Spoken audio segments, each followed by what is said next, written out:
تماشاوان نجاج پروگرام دوالی دم باش کی لپشت گرتنا دری سیمال کایه یه دنابرا باشور و روش آوای کردستانی دا سینور چماته وکرن چماته گرتن کی جی وکرنا سینور قزنج دکه و کی جی گرتنا وی سینوری ضرار دبینه ناکوکین سیاسی دنابرا پارتین سیاسی دا لروجابای کردستانی ریل بر وی سینوری دگرن و دهیلن کو ملت برچی بمینه یانجی وککو انا کسی دبیجه ریوبریا خسر تفدم پیاده و پارتین دنوا واندا و کانتونان سینور خراب کرن و سینور گرتن و دبیجن کو او سینور خراب تب کار آنین کو او سینور کی تجاریه همو گرت رین کو سینور دگرن دبن سبب آیا که کو خلق ضراره که مزنجی ببینه هنک عالی سیاست ریوبریا خسر شاش دبینن و دبیجن دوست جخورا نهیشتن لعالیه کی شر ترکیه دکن ترکیه سینور دگره لعالیه دن داعش جبهت النصره و گروپین دن ین چکدارین تندرو لعالیه کی جی حکومت سوریه رژیم سوریه لعالیه دن جی باشوری کردستانه ایرشی باشوری کردستان جی دکن هر چار عالی لخواد تنگ کرنه و ده انجام ده خلق نچار دمینه ریوبریا خود سرجی ده بیجه مخوین رجان دیه ام خوینه درجینن ام روجاوای کردستان ده پاریزن اداره دکن یه دنجی به تایبتی انا کسه و پارتی نوا انا کسه دا خو آویتنا حنبیز ائتلاف و اپوزیسیون سوریه و شر مدکن ده انجام ده ده نتیجه ده خلق ضراره که مزن جگرتنا وی سینوری دبینه و پارتین سیاسی جی ناکوکین خوین سیاسی اندنا با خود بردوام دکن وان پرسان و گلک پرسندن از به هر دو میوان خورا گوتو بیش بکم هوشنگ درویش اندام پولیت بیرو یا پارتی دموکراتی کردی سوریه و اندام نونرتی ریوبریا خسل باشوری کردستانی خیراتی که هوشنگ و جدعان علی نونر تفگر چاکسازی کرد سوریه لحریم کردستانی هر وها اندام نونرتی انکسل باشوری کردستانی تجیب خیراتی که هوشنگ که جدعان اشتد دست بید که هوشنگ هون وک ریوبریا خسر تین توان بار کردن که هون بونه سبب اب سینور ورا گرتن و انجام ده خلق برچی میبینه خلق پریشان ببه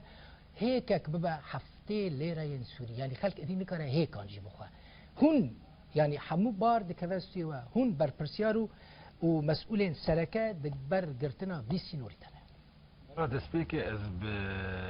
لیدوانا دکتر حمید دربندی دست پی بکم گرستر کردستان 24 گوم گرتیه حياة قوي معبر جيفكن داخو يعني كرين كان مرجي هنا يك جوا مرجي قوتي يك تدخلكي روج آواي كردستان دو باشوري كردستان ده هي مكاتبين انا كسيتين قلتين موارد اقتصادي يعني هن بن سبب او مجبور بمينن سينور باش موارد اقتصادي دي ايقد معبرة فيش خابور يرتي او جي دوي برچه واد ناف انا كسيده 50-50 و ناو ریوبریه ده از ناو پیده و تفده ده اوایا گش اتخوازم افگوتنی دکتر حمیج بو از بیجم انو بریاره کی 50-50 بو لواسدی داشی ندارم انا يعني والسر 50-50 لا ام يقصدي جنا ام يقصدي جنا 50-50 لها فكر لو السينور حمو بر يعني والسينور والسدي جنا لا صديقك ينادر لا يعني هون ويسينور انا بميت شو ام نادر تصريحها طبعا مقولوش بو ام تاكيد بكن كي قرتيه بارتي ديمقراطي كردستان دريا دكتور حميد دربندي موقفه واضحه قلت ناخذ قو امي فكن جيب المرج سبب جديار كرن تدخل سبب جديار خمناك لتبحث سبب النات نعم بكن انا شخو سبب الجمع مهمه تدخل دندري باشوری کردستانی ده نری نام ده تدخل دندري باشوری کردستانی بیچه وی نبویه من گویی برای کتی گوران و ایدی تف دفيش خابوره وغير معبرة فيش خابوره بنجبر اف شأنك داخلي شأن هرمي نه شأن روجاواي دو مثلا واردات معبرة فيش خابور دناف انا كسيد و ريفبريه دبي اتغابات بي يك صديجي امنادن دبي هاي مجمعها به انا روجاوات تشتكي نافي حكومته تشتكي نافي مؤسساته از سر چه اساسي حصتك بدم انا كسيد جزء كش اداري انا كسيد ناف مؤسسات هدي انا كسيد نافي باكيدي انا كسيد شهيد هذا دخوينه از نكار مواردا روجاوا بدم انا كسيد هين مجموعات احزاب اقدار ازبي چه نه مؤسسات حكوميه لسر داهاتا معبره فيش خابوري هبه او داهات دره جيتشكار درج مؤسسات اره اگر دزگاه پیوندی ادجدر و هبن تندرستی هبه پرورده هبه او موظف کی معاش داده او کتاب کی داده او شهروانی کی نابری داده او گش اب وارداتن عادي تو واردات مادام تاتي سروان واردات من اجغيني اب واردات السينور تو واردات دنتنا كوجري ببريا خسر ادبي اگر دولتي ده اگر معبر تشكي ولو بنا بنا تشكي انا مبري انا باشكال قوم ان ناشر المساله ما قلت تواجدك النظامي المنطقي هذا محدود حياه حكي وجود هناك للدوله السوريه وليس النظام السوري انك بارتين دنا انك سيده تننا كجسدي يكجي جهادات وسينوري بس جبرك تهبون وان لباشر رجباي كرسي جزء مؤسسات حكوميه جناح وان بيسينوري ده تنع امر طبيعي ما زي بدهم كي زي بدهم كي مؤسسات حكومتك هي نازل دري روج عواده او نجزك دي موقف واش اداري واضحه موقف واش سيستم يعني نازل دري روج عواده كرسان واضحه بس نقطات تيج بوش بيرام اقل بس مجالي بدنا قرتنا مع بريجي جي برسياري چمان هاتي قرتن او الجمع قلتي مهم بري انا جهاد قرتن قمه دقه داباي پشتی حشتی اندام پارتی حال گرتن سر اساس کی در باسبون و چاقه باش دراگیاندن ید بلابو و آسایش او سکن عدن پشتی او بردانجی اسباب هاتن گرتن چو آنا ام دنرم بری اعلانا سیستما نظام اتحادی بچند روکی مدیدی سب بینا قرار کی هات گو چل ام دبی بی حدودی ده ابجی پرسیاره اوکی کاک جدان چل بیجی اماد بجم افسینوره هنه وبو معبرة سيمالكا پشتی ریکفتنک چی بو ده وقتی گو دستایا بلند چی بو اتفاق او دستایا بلند انجام بو ده ریکفتنک دناب انجمانا اجتماعیه کردی و ناب پیاده ده ده خوازه هر دو طرفا وی وقتی و لگور اتفاقا وانا اف معبرة سيمالكا بابو پشتی گو لجنک چی کرن هات نجم حريمة كردستاني سروك مسعود برزاني ونو نروي دكتور حميد دربندي قوت نوانا ملتي ما بحاجتي آريكارية بحاجتي گو ريك بابوي هبه منظمات هبن آريكاري هبه متبرعين متطوعين هبن جبو كاربن دويد ريرا درباس بدن نقوت نبرا اف وي وقتي وجور اتفاقا ما واتفاق بكو سدي بينجي ورا بس سدي بينجي وانجا او اتفاق وي وقتي وك او هبالي ما هوشنگ جيزاني او جي طرفك بوجا انجمانا اجتماعيه كردي دوي وقتي دا ما قوتبو بينجي الجور اتفاقي واردات شي الجور اتفاقي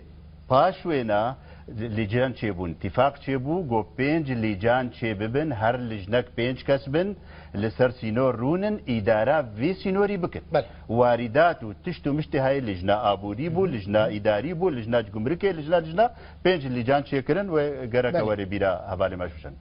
اب تشتي هاني گو چيبون پشتي دمك گلكي كن حوالي پياده دست داني نسر بحكم گو تبا انجي استلام وتسليم د سلطه د چيبول مالدفرين كردي د كردستان روج آبادا او دفر سلطه تسليمي واكر بونا خودي تفنك بونا خودي چكدار بري حزبك چكداري وينا هنا درباسي هندرو كرن د فكره وادا گو اف سينوري هاني گو چكداري وينا هبن دفي كس ملت كرد سوري استفاده جي نكي غيري تفنقا وابي الفكره وانا دا لا او دبيجا هوني جبوت شيء يعني انها هون تننا الويدري يعني هون تننا هوني كما جوي سينوري قدم يمكن حقي وجهي لا مثلا قزنجر مثلا قزنجر سيوان كي قانوني ده تل سرچ اساسي دي باشا اما ورا فكر جوي سينوري قزنجر ببيني كاكيد البخوين هاجر ام الفيدي ريكفتنا تشي بكن ريكا هوليرا ياك وهوليرا دو ودهوكا ياك وملحقا دهوكي واتفاقا سينوري او نه اگر ام هر پشت سينور پشت خو بخن بگنه سوريا بنتي خو بكن ام اتفاقيت كيرب كن شاو شي بين اقول نابي فيرنجي هاني ايد بي التزامي باتفاقا ناكي بريكفتنا ناكي دناف طرفي كي طرف بيربي التزامي بيناكي بن بيدك حمد تشتيش خورة دبي جبرفية كي دبي سبب ودبي سدمي جو انها هبالي هوشن قوت دكتور حميد قوتيا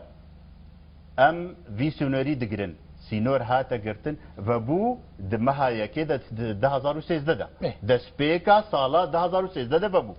پشتی گو بن پیکرن و پشتی گو تعده کرن و پشتی او موظفی هر پنج لیجانه براوادن تبی قوتان دن اجبر گو معاش نظام چه گور اتفاقی نمشیا دست دانی نسر حمد شتی تبلی ولوجی هریما کردستان عراقی شعب خوش واد گرت سر اساسی انه ریفبری کدمشه و آریکاری دچه اوانا منظماتا و خیرخوازیا برزانی و ایگوش ملت دانا هفدول فيدري حمتش دبرن دخسنا مستودعات خدا ولا ينقري خود قسمك جي بلاجي نذكر هناك خرات بو خراب بكارداني احتلال ذكر ندانا كسي ابدا حتى في دقي منظمات انها منظمات سيشار منظمات هنا الديركي نوسنجي وهنا اوفيسي وهنا لهوليري هنا الدهوكي هنا افي منظمات انساني حتى روجائيرو كاري خدكن بشكلكي فرمي ونظامي اوه هنه الوطن استنگی اجواره چید کن پیاده ناهی لنگو کار بکنش بو خدمتا ملت روجابای کردستان اگر افینو نه خدمتا ملت کردستان بیرون دخوازی بسوی سینوری تجارت پیوکی تشخرا وی سینوری دخوازی وکی و ببی و حمود شتی که در باستمن ببی تنی بدی حوالگرو و آلیگرین خواه بدی حوالین خواه شیره خارنه درمان حمود شتی خراب يعني وي سينوريت خراب بكارتيني خراب استغلال دك يعني بقوت نكل زانه مثلا قرتنا سينور مبري انا ما كي دقرو ما اسباب قوت شي از اشتر بيتر لا يعني خذ سينور فبات شخرا وي سينوري بكارتيني لا سينور دوقتي سينور درجه تجاري زانه يعني تجارتك انها مشروع لا او سينور واضح مستلزمات الرجاوه بوتي درباس بو دروراك بو درباس بو دندري رجاوه فتراك جبيره من نره اف حدودات قرتن تشيروغ امرازان وام شيار دبون امرازان جي ام سر موالا بعجاني صور ما وبعجاني صور نما او جي حيان كا خوش خرب كاربين جبو تشكي جبو ببرا اجا بنابر زور من خلق راك زو بازن بيدي ناجي نازوه هذا بعداني صور جوارنا امنيني بيكون اصلا وقت بشار حافظ اسد وبشار جابوا سورتي خل بعداني صور موزاجي قرت سورتي خول والبرد قرت تشتري الجملها اولويات نظري روجاباي كردستاني يعني نها تشوف ورا سري روجاباي كردستاني كي بس بربرسه هم بربرسه يعني اگر بعجام بهابو اگر هيك بهابون اگر ملت نكاربو مريش كان بخو اگر ملت نكاربو دبارا روجا جيانا خور ملتي قسر خاكا خو عرضي خورا كجبو خاطري بعجاني صور او ملتنا بالجم تشتر بعجاني صور ملت كسر عرضي نايل ملت الجمعة بخابل يعني ملت الجمعة فارستنا ايوا تجارات ملت ورا لا ابدا ملت ورا جيانا ملت انا ملت الجمعة فارستنا ابوريرا وسطيايا واجباكي راوستيايا وتيك الهبويه انجام ملت الجامع فارستنا خاكيه ملت الجامع شهيد نفسه اشكرمت انا انساني خوينا خدده او تسرح متشتي البربي تشمه ادج نمره اذا خوينا شهيد بحسب اجاني صور لا كاكي ادج بر خوينا شهيد كيش نمره جيبوا خلكي جيبوا خلكي حركه نبكه السياسه بعجاني صور بعجاني صور عندك استهلات الدنيا اذا كيجا دولتي هيدا شيروك نبع سينورا انا بلاخش بعداني صور اشترى نايل بعداني صور مثلا استهلات اف سينوري هني هقرب عقلي اداره ببي تيرا ملتي سوري دقة ملتي سوري تيرا واردات ملتي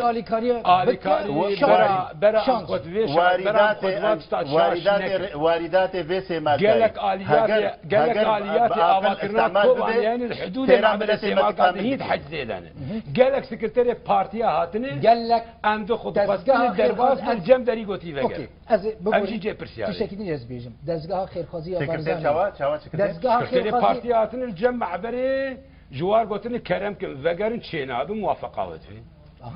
جبو عملو قال كي ولو سر نرجي از بخو شخصي سياره سوار بون طرف يديل بنده میوانه بون در باس نکرن دزگاه خیرخوازی برزانی آلیکاری گیانده کوبانی لی ریببری خاطر بر فرسن کوبانی نهیشتن کو او آلیکاری بچه ناو خلکه مجبور بون کوی آلیکاری وگرینه گوتنیان ام و آلیکاری بلاف دکرن جمره نادن آلیکاری بگی خلکه از ندوی موضوعی دمش برلوز نکارم تعلقین از نتیده اموال سر از آنیم کس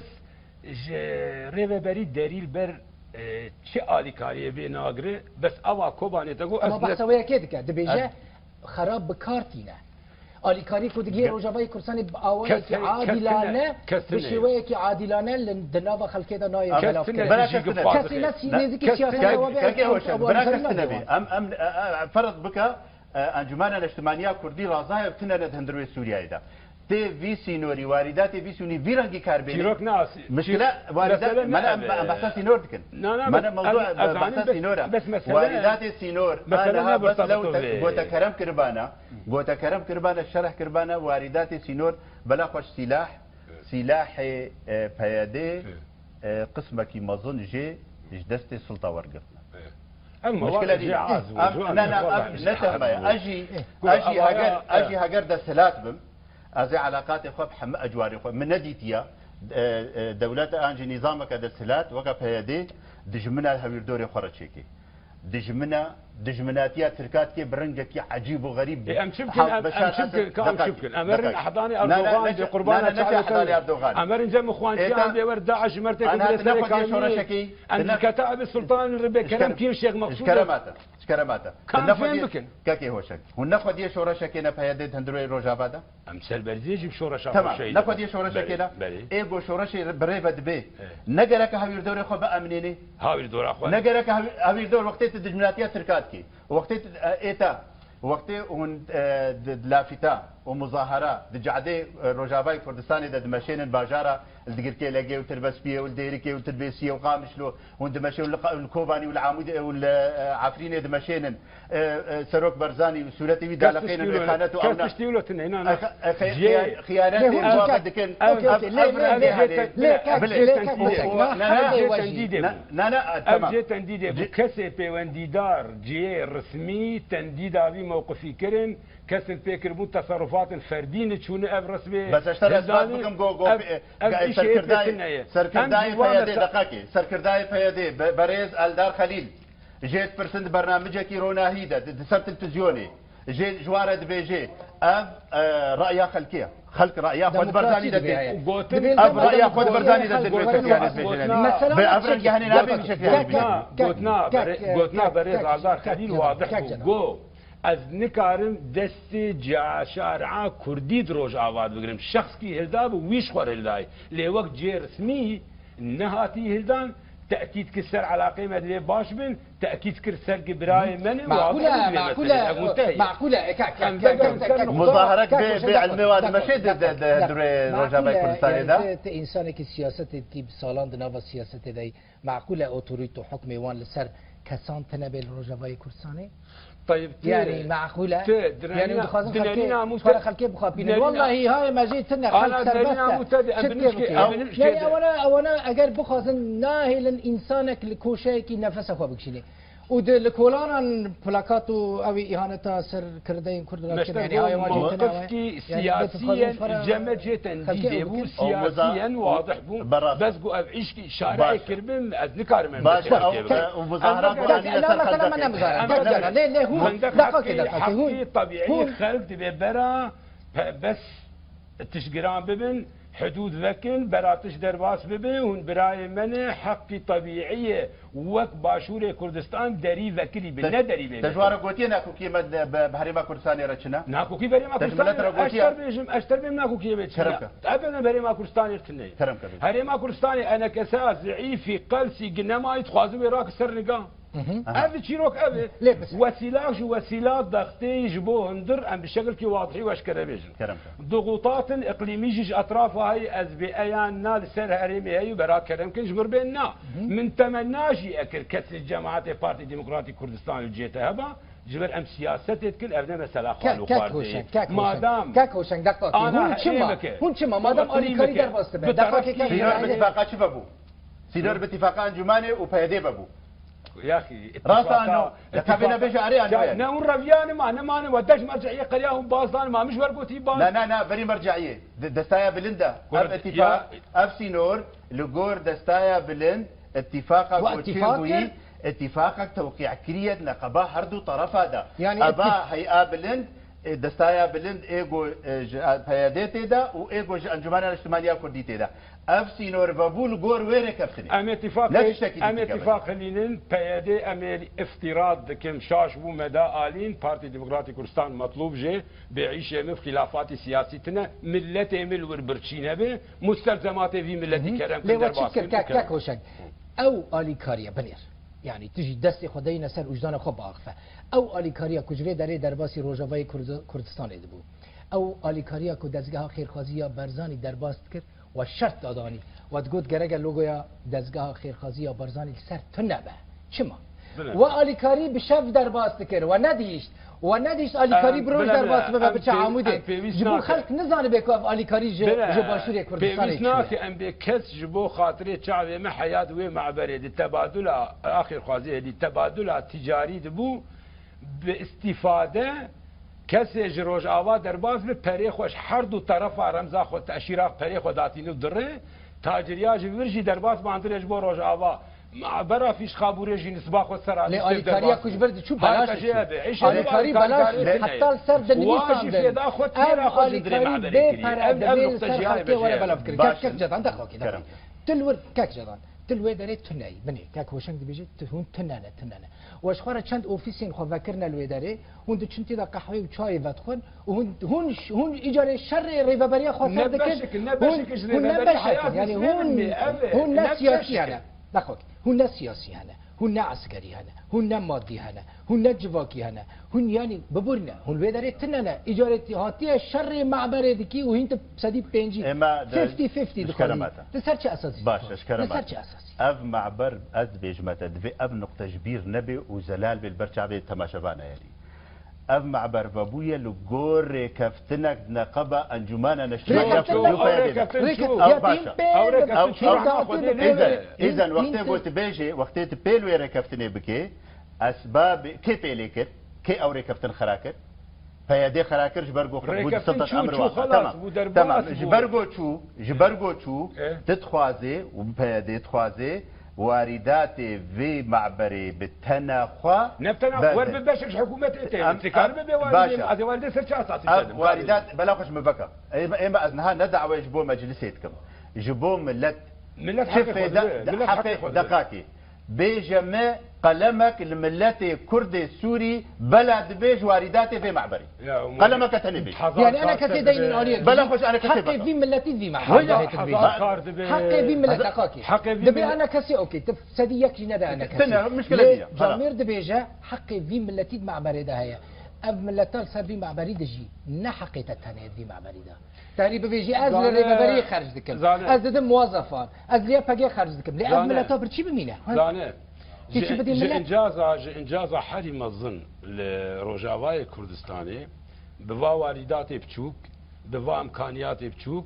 بصدن کیلومترات جبهه برانبر یکی وقت داعش ودکه بوا امکانیات بچوک کاربجین ها روجاوای کردستانی گیاد و درجه حرم الظن پاراستنا هینجی بازار و سوق و تداد كمان دري جعدا قامش لو غيري وين حركته دي بن ادب امكانيات وواردات بچو هرمكي وك هرم امي دفردك افدوازده 14 سال ما دندري فردامي بوا امكانيات مزن وهين ام دندري قيرانا دارايدن هين موظف هر 4 ماده معاش خونه بري چما ام في نابي سركفتنك مزن باش انا نظرك بدن اوكي بشرمت نظرك ددن تماشابان نجا بشر دوالي برد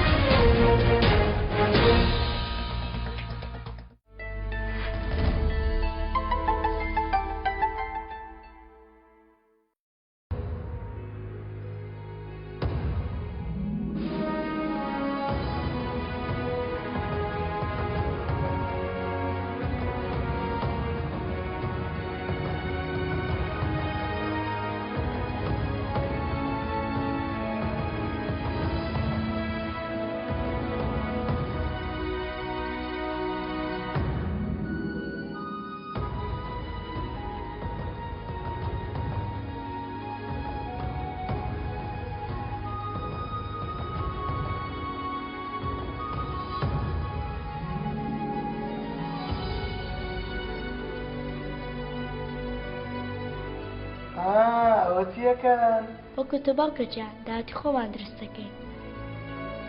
کۆمپانیای کار بۆ بەهێزکردنی کوردستان.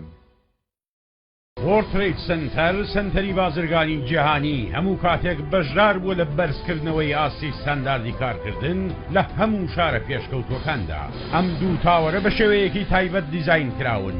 کە ئۆفیسی بازرگانی تێدایە بۆ بەڕێوەبردننی ئیش و کارەکانتان. لەم سنتەرەدا گەرانتی سەرکەوتنتان پێدەدرێت. وۆرڵد ترێید سنتەر گوڵان پارک دەست بەجێ دەست بەکار بەتێیدا هەولێر بڕیاریدا پێشەنگ بێت لەسەر نەخشەی سەرکەوتن ژیان دەستی پێکرد.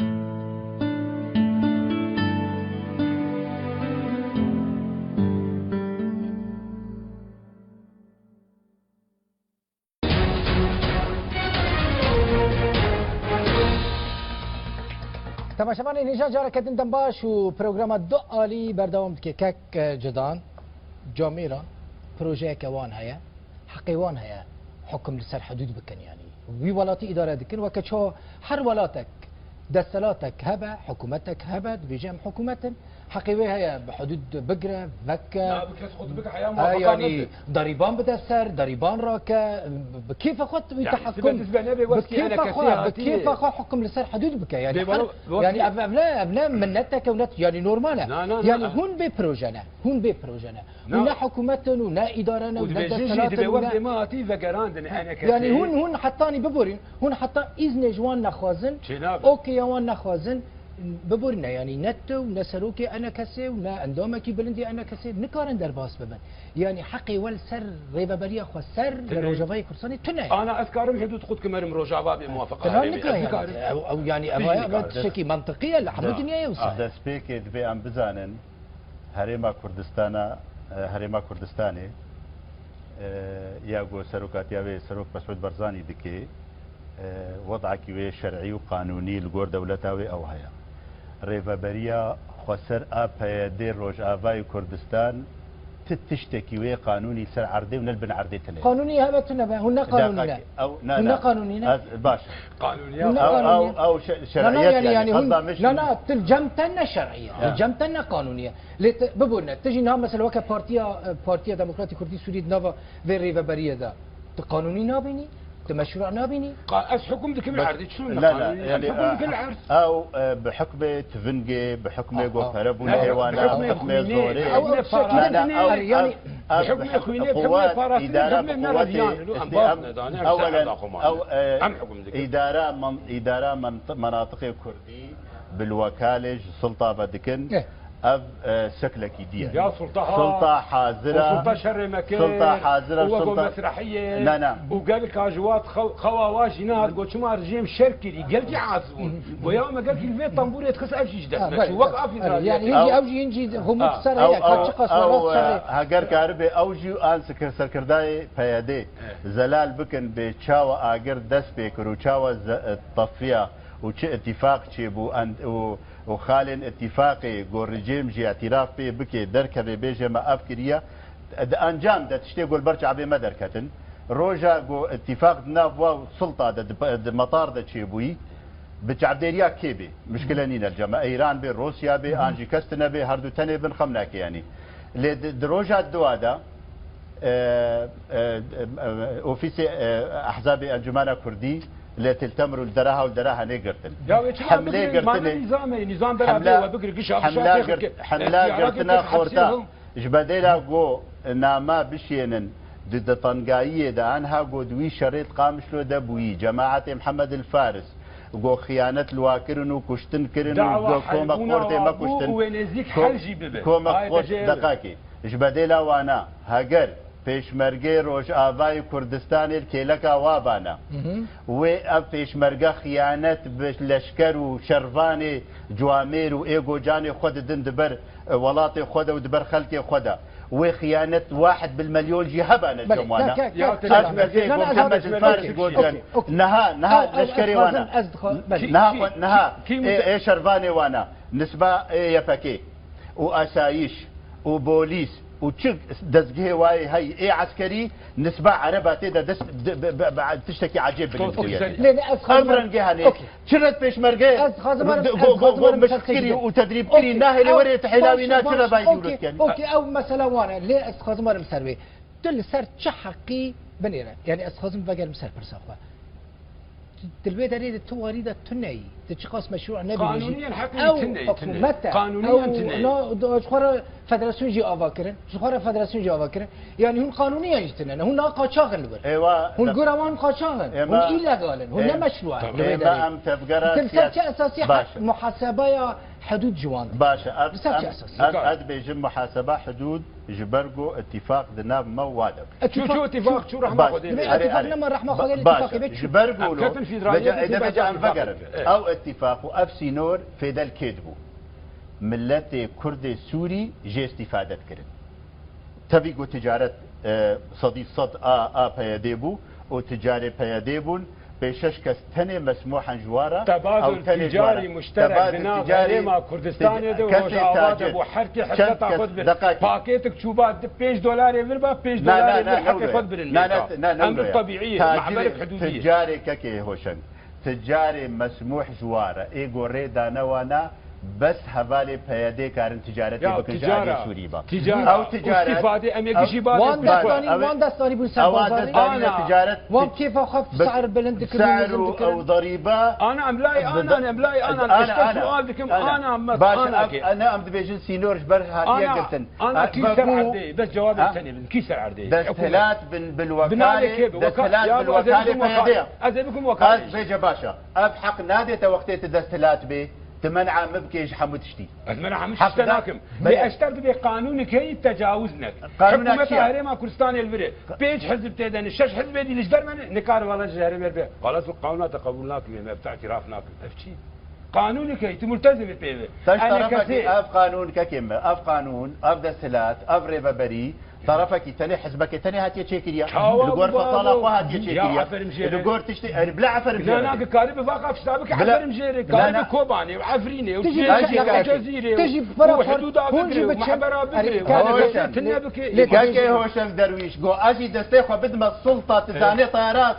بشار اسد هذا قام شلو الهديه سكرتير ابو نشو القبول نكر الوقت بيدي كشاف دبيت بيزاني بيدي وقت دستيخو خص السلطه ده بجبروا له بالوكاله تجي هبالتي وقتي هنجي امشي بهبدوره ابو راسه تجي انجماني دبوي تجي رفض كر دوي وقتي ده تجي شريكي انجماني ودوي اجماع كردي ملت اخوه صريح ما جو ايرون نشت نفس الطير الا سر اساسي برنامجك واضح اجماع كردي هذا انا برنامجي واضح هذا كلامك ريبري برنامجي واضح قومي جو كردي سوري رتيدا تشي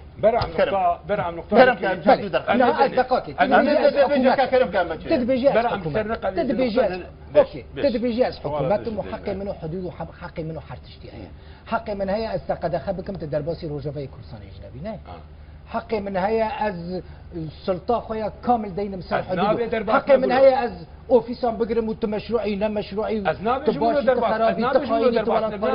يعني تبوي حكومات حق الديكتاتوري لا اذنابي ولا درباس عادي حافظ اسد هذا في نقطه عادي حافظ اسد عادي حافظ اسد طيارات عادي حافظ اسد دقائق طيارات هذا شامي طياد بو معارضك انت يكي مطلوب البطاله شامي طياد بو نت توار نت جرك دي نت بقران هات تحت سيده محكمه موضوع انا فيدي هبالي ما بتقرين ليه محكمه بلا شك يعني خذ يك نقطه ليه دبيجا حكومتك نشرعيه اشترط بيت كشرعيه خذ يك نقطه بس هذا تقول كشرعيه تقولش حق دبيجا دقائق دبيجا تب قوه زوري حكومتي باش بتزور سلاحي حكومتي تقول هون سلاح ده تنبت نتش تقول نش حقيقي وهون ديكتاتور وش خلكير بيت درباسنا بن امش خلكير نا بيت درباسنا بالا خو بدهم تشبو نقول قانونك هي حكومتك هي دفيت الجور بريا راوي قانوني هره مكتبك هي قواز بري خد مروستيم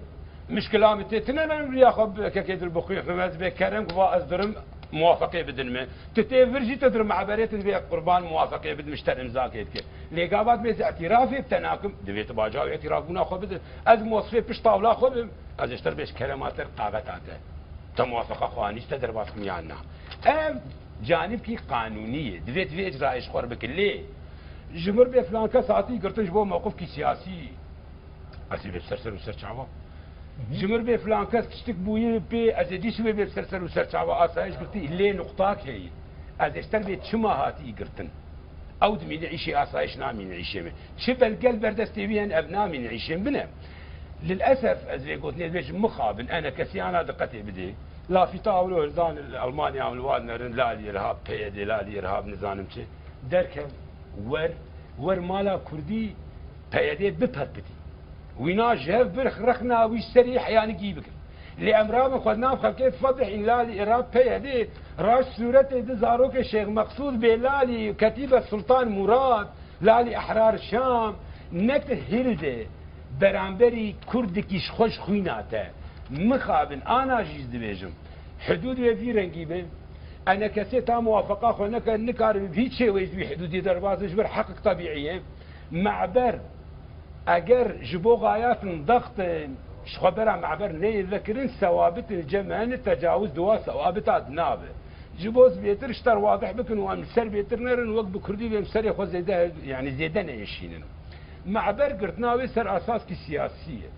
معبر تي قرتن سر اساس هن توجهات رؤي سياسي تقاطع ضد توجهات عمليه الحزب الديمقراطي الكردستاني برازيل اشتر وضوح التخمي اگر ام بتقارب شيء بو معبر وبولو شنو هاتن وهما خوشبوش بده دوي يك خطا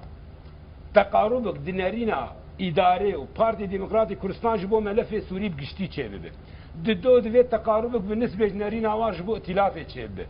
سي دوی تقاربك جبو نارين عواج زين اقليمي قطر وتركيا والسعودية نزيقمون تشبه اف حمد نزيق بحياة بقينا اب دقاقي كاك جدار ريفابريا خسر دكاره قرار بخبستينه بني او دبيجا وكبيجا هن البرتشتكينه ينكو قرار دستينن باشوري كردستانينه بطيبتي پدكي بارتي ديمقراط كردستانيه ريفابريا خسر خودي قرار سر بخويه للروجباي كردستاني قطعا بارتي نوفا وانداجي نظام يعني هم قاس خدي قرار سابقا وك بارتي نوفا ريبابريا خاصه كاكيد البخيت برا اخو باش نقطه مهمه باش انا سر بالسكن بينا علاقات هريما كردستاني وتركيا بدها صالانه ايه ووقت بو معبر فكروا اتفاق تشيبو هنجي علاقات هريما كردستاني بتركيا وقنها خوش وخوش تربوش وي وقتي نترصها ومصلحة سياسي هرمي لي ندها تدان آنها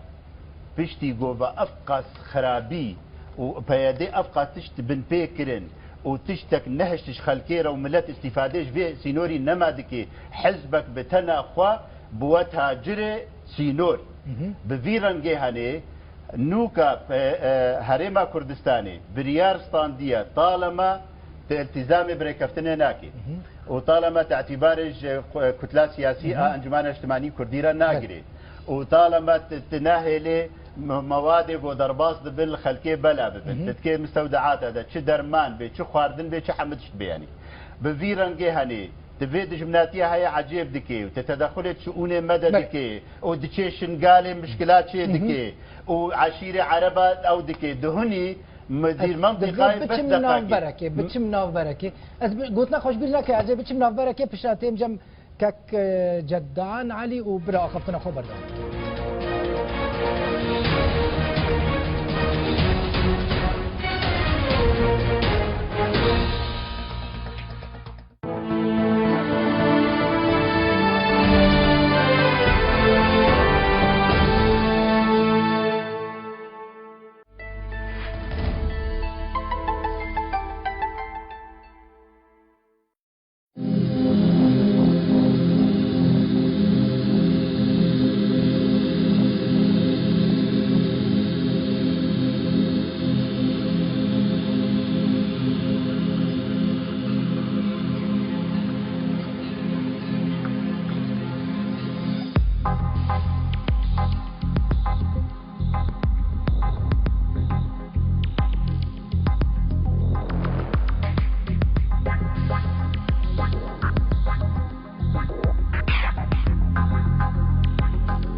جارة كدن باش تم جم كك جدان خفتنا تبري نظري بري يعني مخص ورم سروي نقطة رئيسيش بركو زمان ماجي قال لك نما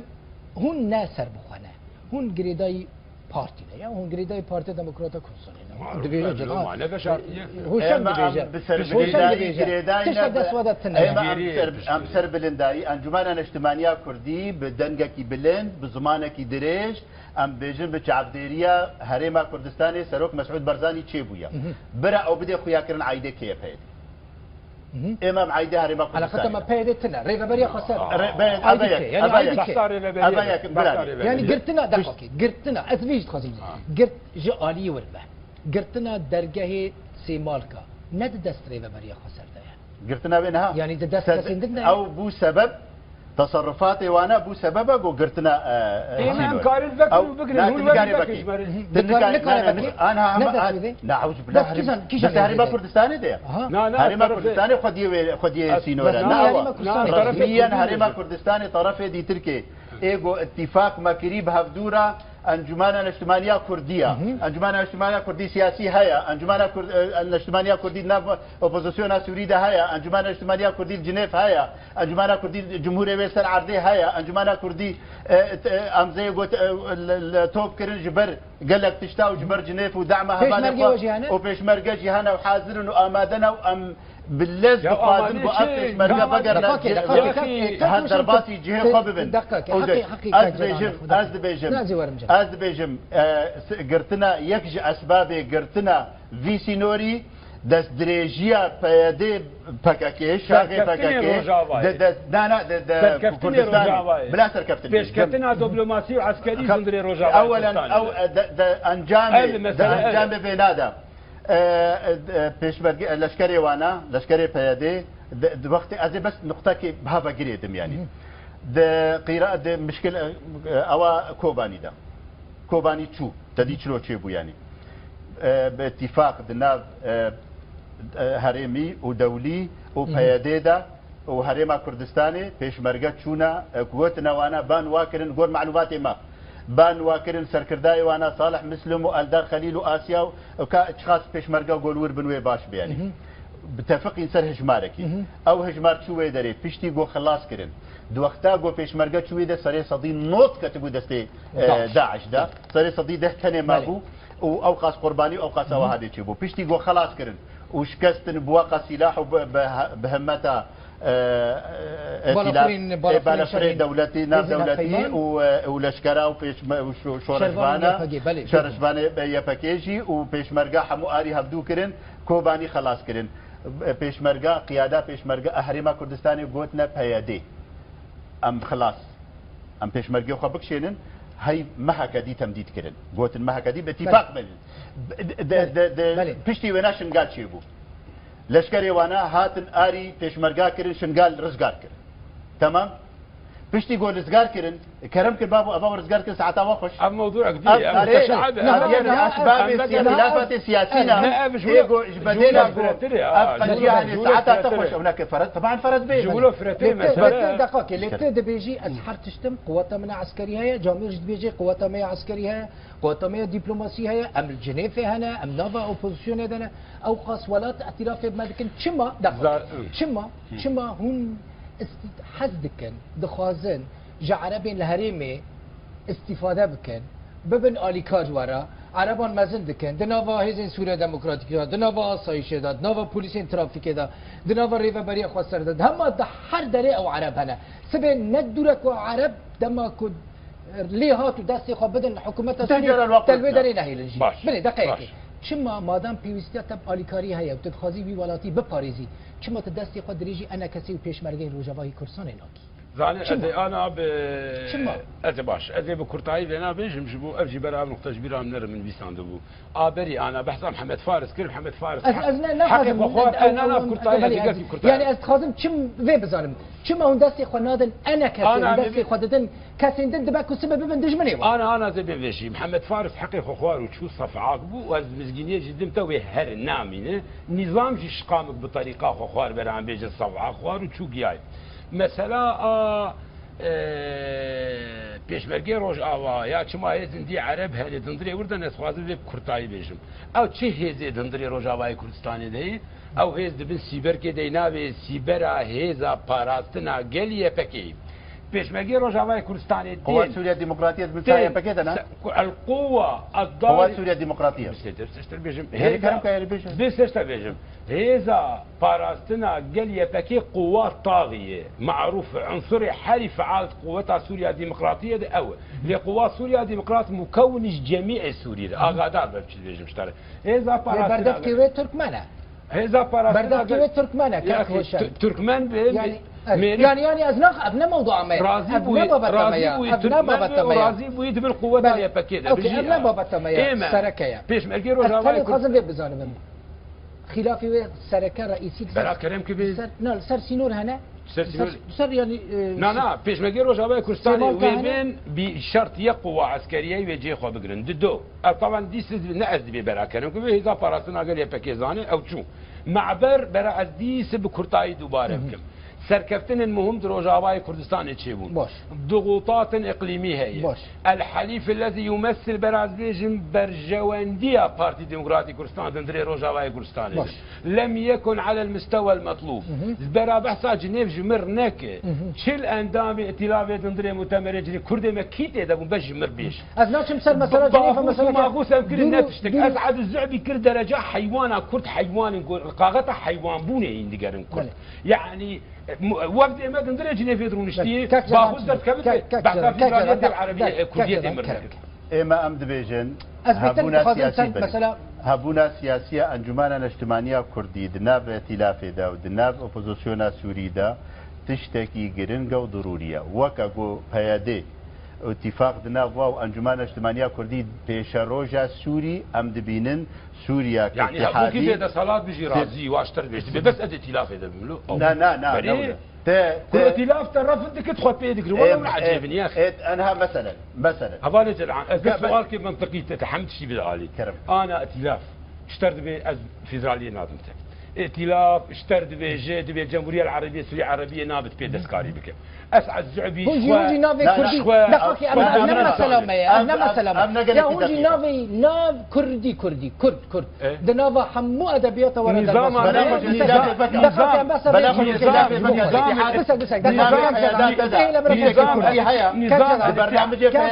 الاتحاد الفيدرالي جمع واضح نظام الاتحاد بخوي نظام كردي روج اواي نظام كردي ولا كردستان روج اواي كردستان تدي دنص ويدي عيشه تدعوان تدي بس امنا نيسر مثلا سينور شو تفكر؟ سينور تفكرن دحالته جو يان اتفاقك كانو تشي ببي ركفتنا كانو تشي ببي يان هيدي خوش بالسينور بدي آليكي منظمات انجي كسنا مدني ور السر سينور رون اداره بكن دلسوز ودلشواط سر ملتي قا ركفتن كيف ركفتنا بهيدي دفيب انجمانا الاجتماعية كرديرا تشي ببي هاجرت بميني ببيت بوز بالاندياب هيدي كثير بشترك وركفتن دفيب بارتي ديمقراطي كردستان نب حكومتها هرمي جبال كرتنا معبري يمكن اجتماعي الاتحاد الاسلامي موقفه واضح قول تعبير السر هالويستا بارتي ديمقراطي ام ضد كرتنا معبري كراماته معناه بينادي اتفاق خير اتفاق دفيب نبتر هو وكا جو تشاور ايه مثل عرضين ما هو خدي قرار عالم مجبور باتفاق مربك هو الدهوكي بني دقوكي هو الدهوكي امزا دكن امزا ويا الدهوكي لقامش لنامشي يعني هناك دن هنا قرار دمشق ودمشق وإذا تشخرة ثاني إمزادك قرار إمام سرعة ثاني إمزادك قرار يعني والبرد إمزادك ويدري أو قرار أمجي سرعة داخلنا بس ترى اشتي تفنقا خلكي إما لا رجمة تفنقا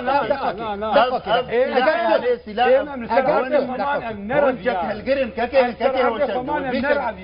أمنيكة اسطنبولي ام نبونا بالي خوانشيا مجعدي خوالا نهشتن ما نشو خنكر بالي يكي وك اسعد الزعبي قد بهين دعوه قاغته حيوان بوني دكن يعني بلا حياه شي درجه باخستر ايتا تاري كفتن قبول دكي بجيش الحره تكريا ڕێکەفتن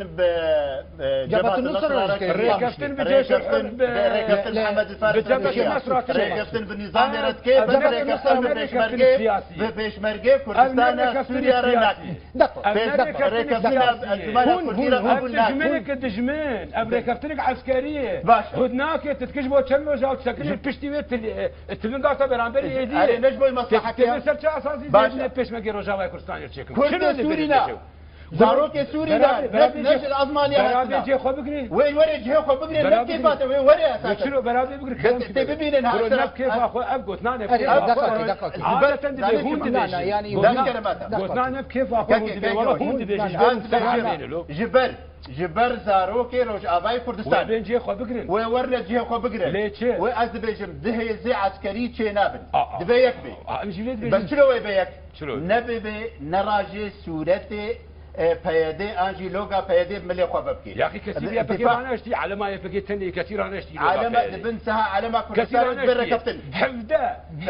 لێ شەروانی نیە پەکێ ببورنە ببورنە لێ شەروانی دەخۆکێ شەروانی ئیدارەکە عسکەریا یەک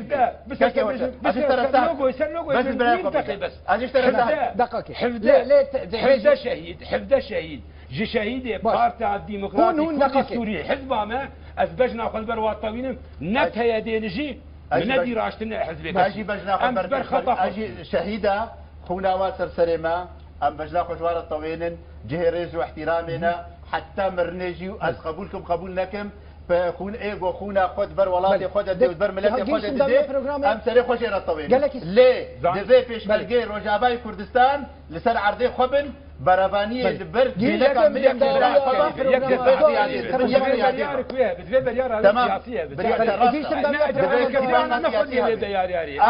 انا كسي خدي برياري بس يابا بتني يستم داويه برنامج حتى جرى كدن برنامج كدن برنامج كدن هرشو دي بختور